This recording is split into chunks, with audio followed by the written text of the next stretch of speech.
In the 1960s, two very different worlds went to war. On one side stood Ferrari, a small Italian company that built the most beautiful and dominant racing cars on Earth, ruled by a proud, ruthless old man. On the other stood Ford, the giant of Detroit, a maker of millions of ordinary family cars, with almost no racing pedigree at all. What began as a failed business deal would explode into one of the greatest grudge matches in motorsport history. It would cost a fortune, push men far beyond their limits, and end in both triumph and tragedy on the longest, cruelest racetrack in the world. This is the story of Ford versus Ferrari and the battle for Le Mans. To understand the war, you have to start with Enzo Ferrari. From his factory in Modena, Italy, Enzo built cars not to sell, but to race and to win. He sold road cars only to fund his true obsession, the racetrack. And nowhere mattered more than the 24 hours of Le Mans, the brutal endurance race in France where cars and drivers were pushed to destruction for a full day and night. Through the early 1960s, Ferrari owned Le Mans, winning year after year. The cars were exquisite. The engines sang, and Enzo himself was a feared, almost mythical figure, an artist and a tyrant who answered to no one. To beat Ferrari at Le Mans was thought to be impossible, and across the Atlantic, a furious billionaire was about to try. In 1963, Ferrari was running low on money, and word reached Detroit that the great Italian company might be for sale. For Henry Ford II, the grandson of Henry Ford himself, it seemed perfect.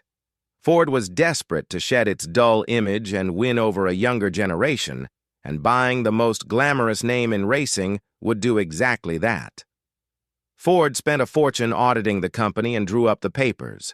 But at the last moment, as he read the contract, Enzo Ferrari realized he would lose control of his beloved racing team to American accountants. He refused to sign.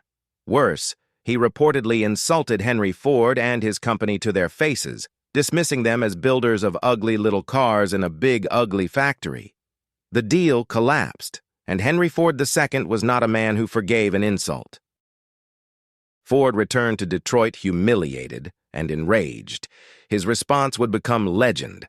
He gave his engineers a single, furious command: build a car to beat Ferrari and crush him at his own race, at Le Mans. Money was no object. Pride was everything. It was a declaration of war from the most powerful industrial company on the planet against a tiny team of Italian craftsmen. Ford had endless resources, the best facilities, and an army of engineers. What it did not have was a winning racing car or any real idea how to build one. Ferrari had spent decades mastering Le Mans. Ford had a matter of months and a blank check. The race was on. The result of all that money and ambition was a low, beautiful, brutal machine called the Ford GT40, named because it stood just 40 inches tall. On paper, it was a giant killer. In reality, it was a disaster. At its first attempts at Le Mans in 1964 and 1965, the GT40 was blisteringly fast in a straight line and hopelessly unreliable. The cars overheated, gearboxes shattered, brakes failed, bodywork lifted at high speed. One by one, the Fords broke down and rolled to a halt at the side of the track, while the Ferraris sailed on to victory. Ford had spent millions, and Enzo Ferrari was laughing. Detroit's giant was being humiliated all over again. Something and someone had to change. Enter two of the most extraordinary characters in racing.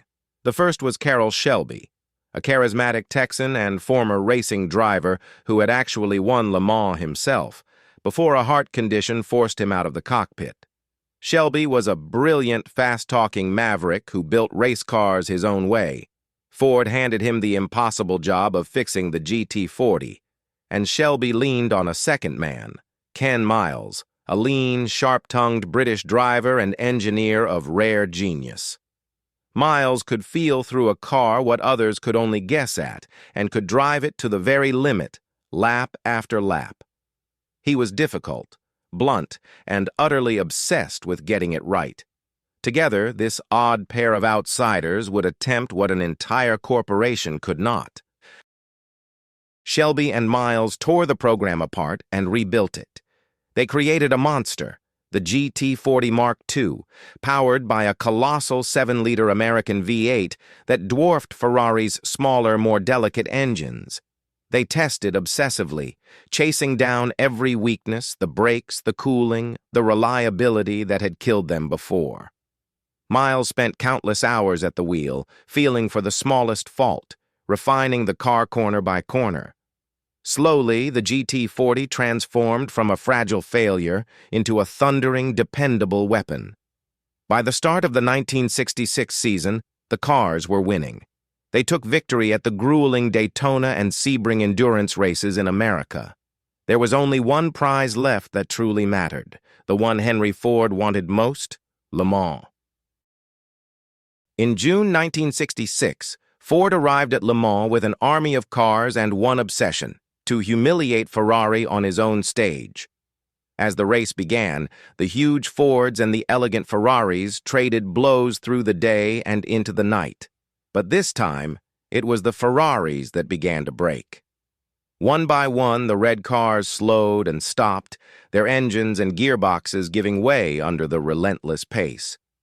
And out front, the Fords thundered on, hour after hour, lap after lap, exactly as Shelby and Miles had built them to.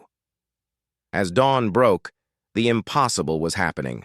Ford was not just beating Ferrari, it was destroying him. With the finish in sight, 3 Ford GT40s ran first, second, and third, with no Ferrari left to challenge them. Detroit had its revenge. But the day would end in a controversy that still stings to this day. Ken Miles had driven a near-perfect race and led for hours. He was on the verge of an unprecedented feat, winning Daytona, Sebring, and Le Mans all in a single year. Then Ford's executives had an idea. For a glorious publicity photo, they ordered their 3 cars to slow down and cross the line together, side by side. Miles, the loyal team man, obeyed and eased off, letting the other Ford draw alongside. But there was a cruel catch in the rules. Because the second car had started further back on the grid, it had technically covered more distance. When the cars crossed together, it was that car, not Miles, that was declared the winner. Ken Miles, who had done more than anyone to make this victory happen, had been robbed of it by a staged finish. Miles took the bitter blow with quiet grace, but those who knew him understood how deeply it cut, and the story was about to turn darker still. Just 2 months later, while testing Ford's next experimental car at Riverside in California, Ken Miles crashed at very high speed. He was killed instantly. The man whose genius had finally beaten Ferrari never got to see how far his work would carry. For Ford, the triumph only grew. Having broken Ferrari's stranglehold in 1966, the GT40 went on to win Le Mans again in 1967, 1968, and 1969, 4 straight victories.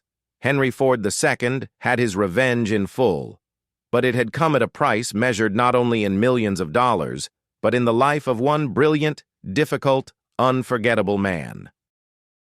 Ford versus Ferrari was never just about cars. It was about pride, fury, genius, and the lengths men will go to prove a point. A corporate giant had thrown its entire might at a proud Italian artist, and, thanks to a handful of stubborn mavericks, had won. The Ford GT40 remains one of the most celebrated racing cars ever built, and the story behind it one of the greatest in all of motorsport. Decades later, we still tell it. A tale of insult and revenge, of triumph and heartbreak, settled over 24 brutal hours in France. If you enjoyed this story, subscribe to AutoMotive Stories for more legends from the world of cars. And tell me in the comments, was the victory worth the cost? Thanks for watching, and I'll see you in the next one.